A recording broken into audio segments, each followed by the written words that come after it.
cigar. By the time you plant the seedling in the ground, the time you get a cigar in a box takes 4 to 5 years. 300 different hands touch the tobacco.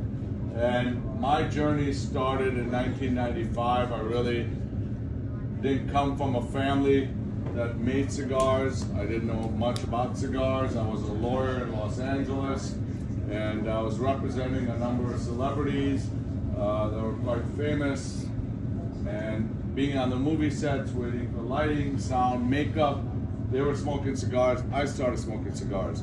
Then I became a member at a cigar lounge that opened across from my office in Beverly Hills called the Grand Havana Room. And just like most of you, I was hanging out, smoking cigars, chilling and relaxing, and somebody approached me to invest in a startup cigar company, and I did. And I kept writing checks and not getting anything back, and pretty soon I took over the company, and everyone said, forget it, you'll never make it. This is a business that's handed down from generation to generation. You have to be of Cuban descent. You can't be in the cigar business. It's tough.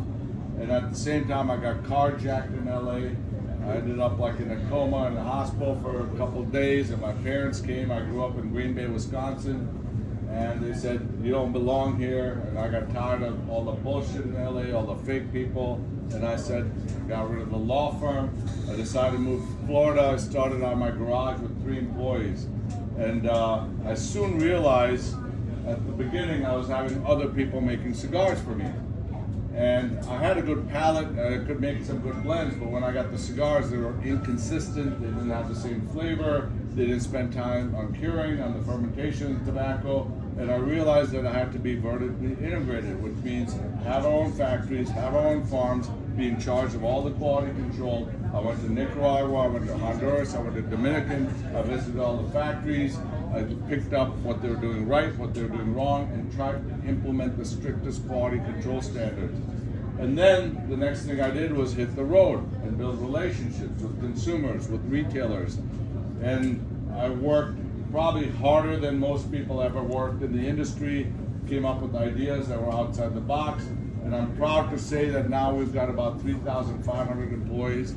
We made about 27 million cigars last year. We have a factory in Honduras, a factory in Nicaragua. We have a farm in Esteli, Nicaragua, in Condega, Nicaragua, and Hamastron in Honduras. So it's been a labor of love, something I'm very passionate about. So I'm just going to walk you through what makes a good quality cigar. It all starts in the nursery.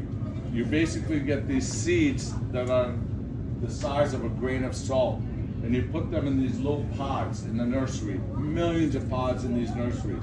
You get 2 or 3 different germinations in these pods. They literally take tweezers, they pick out the weakest germination, and they leave 1 germination in the pod. That gets transplanted in the farm. In the farm, you have 2 different types of tobacco. You have sun-grown tobacco and shade-grown tobacco. Sun-grown tobacco literally grows under sunlight. The plant gets about 5.5 feet tall. The leaves are very thick in viscosity, thick and rich and full of flavor, mostly used for filler that goes in the guts of the cigar. Shade-grown tobacco is grown under cheesecloth. It blocks out 75% of the ultraviolet rays. The tobacco plant gets 9.5, 10 feet tall. The leaves are very long, very thin, mostly used for wrapper that goes on the outside of the cigar. When most factories make a blend, they take the tobacco plant and they break it into 3 sections. The top third of the tobacco plant is the richest tobacco, the thickest in viscosity, and it's called Ligeiro. The middle third of the tobacco plant is medium body in texture, medium body in flavor, and it's called Viso. And the bottom third of the tobacco plant is the lightest tobacco, the thinnest tobacco, and it's called Seco. When most factories make a blend, they take a little bit Ligeiro, Viso, Seco, and they make a blend. The problem with that is the following. Let's say I want to make a medium to full-bodied cigar, and we get a bale of Ligeiro into the factory. If one roller gets the leaves from the very, very top of the tobacco plant, classified as Ligeiro, another roller gets leaves just a little lower, also classified as Ligeiro, you get inconsistency in the strength and flavor for the same blend, for the same cigar, for the same size, for the same box. So what I do is I take that tobacco plant and I break it down into more defined characteristics that we call primings. So when we start picking the tobacco, it's the first priming, second, third, fourth, fifth, sixth, all the way to the 8th priming. So when I'm making a blend, I'll say I want the 8th priming from a particular farm in Esteli, Nicaragua. I want the 7th priming from a particular farm in Jamastran, Honduras. I want the 6th priming from a particular farm in Dominican. This way, every single cigar has the exact same leaf with the exact curing, fermentation, fertilization to guarantee consistency from box to box, cigar to cigar. You know, it's interesting in the wine business, if you have a grape varietal from a particular vineyard, every year the wine is different depending on Mother Nature.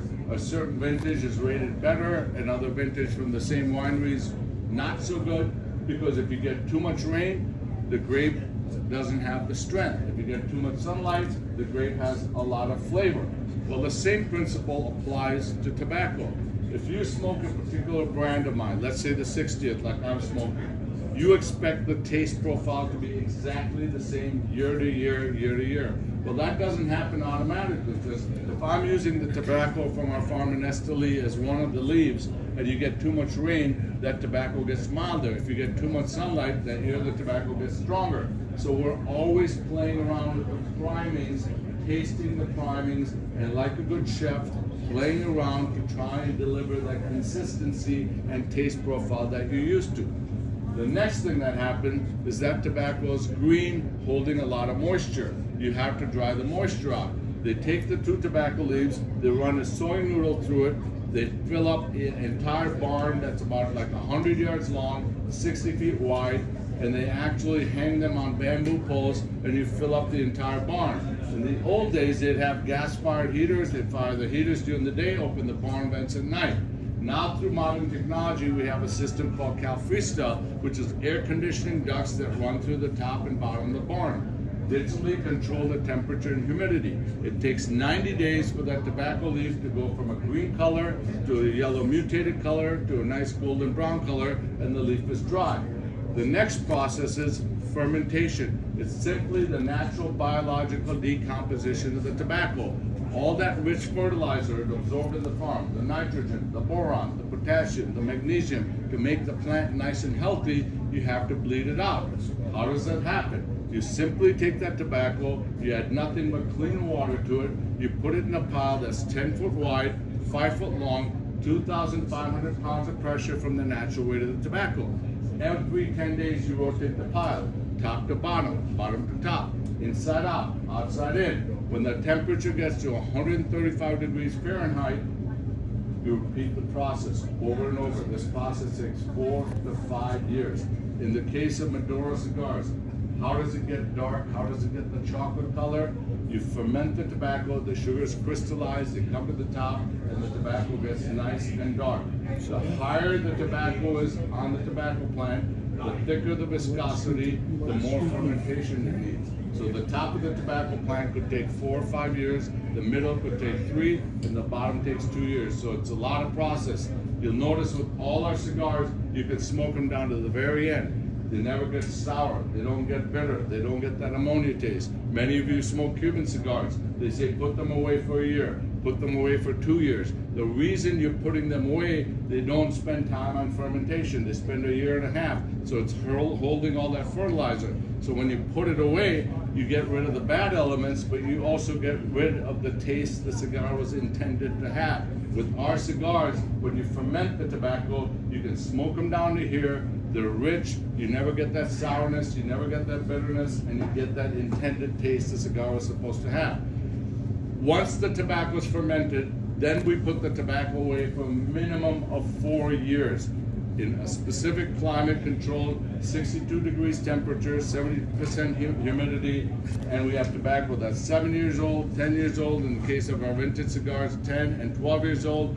Then the tobacco goes in the rolling parlor. In the rolling parlor, there's 2 torcedores that work on making a cigar. One person bunches the cigar, the other person puts the wrapper on the cigar. We limit our rollers to making 250 cigars per pair a day. In Cuba, they make up to 500 to 600 cigars per pair a day. This is very important. If this is a leaf of tobacco, you literally take the tobacco and you fold it like this in an accordion fashion. It creates air passages for the cigar to breathe properly. When you go fast, they take the tobacco and they go like this. It's called booking the tobacco.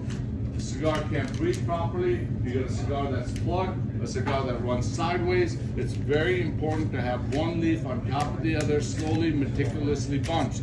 Once the actual bunch is made, before the wrapper goes on the cigar, 100% of the cigars that we make go through what we call a draw test machine. It's a machine with a vacuum that pulls on it and it measures the amount of air flowing through it. If it's too loose or too tight, we don't put the wrapper on it. Most factories don't have draw test machines. The ones that do randomly draw test 2 to 3% of the cigars. We draw test 100% of the cigars. You don't know if the roller's got in a fight with the wife before, the night before. You don't know if they got drunk the night before. It's a meticulous process, and we try to limit the errors on how you make the cigars. Once the cigar's bunched, once it's straw tested, then we put the wrapper on the cigar. Once the wrapper goes on the cigar, then they weigh all 50 cigars to make sure they fall within 2 to 3 grams of each other. Then they actually take the cigar and they check the cap of the cigar to make sure it's perfectly balanced and in the center. They check the head of the cigar to make sure the heaviest tobacco is in the middle. Then it goes in the quality control room. In the quality control room, they check the ring gauge of the cigar. They feel every cigar. There's no soft spots on it. There's no knots in it. Then that cigar goes in the aging room. It goes in the aging room because it's retaining a lot of water. When you're working with tobacco, it's got to be supple, otherwise the tobacco breaks. I like to release my cigars at 10.5% humidity. The heavier the tobacco, the more water it retains. It sits in the humidor for a minimum of 4 to 6 months. In the case of some of our special cigars like the Age Limited Rare and the 60, we age them for 2 years after they're rolled. When they come out of the humidor, being a natural product, there's many gradations of color. I'm very particular about how I want the cigars to look. If you look at all our boxes, they look like pieces of chocolate. It doesn't happen automatically. Cigars that are perfect in construction, perfect to smoke, that are lighter or darker than the standard I set are rejected as factory selects. Cigars that are perfect to smoke, perfect in construction, that have veins showing on them, spots on them, are rejected as factory seconds. 18.5% of our total production that's perfect to smoke, perfect in construction, is either rejected as a factory select or a factory second. That's how meticulous we are in making a good quality cigar. We have a lot of different blends. We have tobaccos from several different countries around the world, including our own farm. We have cigars that are mild, mild to medium, medium to full. I love to make different blends that deliver a lot of character, a lot of flavor, but that are balanced. The best marketing tool we've ever had, we take about 1,500 people a year down to our factory. It's an amazing trip. We'd love to invite you. You get to see the factory, the farms, the curing, the fermentation. We have 2 beautiful villas with a pool, professional chefs, all you can drink, all you can smoke. But the best part is we lay out all the tobaccos. You get to make your own blend and bring it home. It's an amazing trip. All you do is you pay for the airfare. We take care of everything else. Love to invite you down to Honduras. We have 1 factory in Honduras, 1 in Nicaragua. Right now the trip's in Honduras. In a couple of years we're going to switch into Nicaragua. It's an amazing journey. You'll have so much respect for how much work goes into making a great quality cigar. So thank you for having me here, and I promise you nobody works harder to make a great quality cigar at a fair price. So thank you and enjoy your evening and Merry Christmas. Any questions? When's the next trip? So the best time to go is usually January through Easter, because that's when all the tobacco is in the farm and the curing barns and the fermentation. It's lush and green and it's beautiful. So talk to Will. He's going to put together a trip between all the stores, and we'd love to have you there. Enjoy your evening, everybody. Cheers. Salute.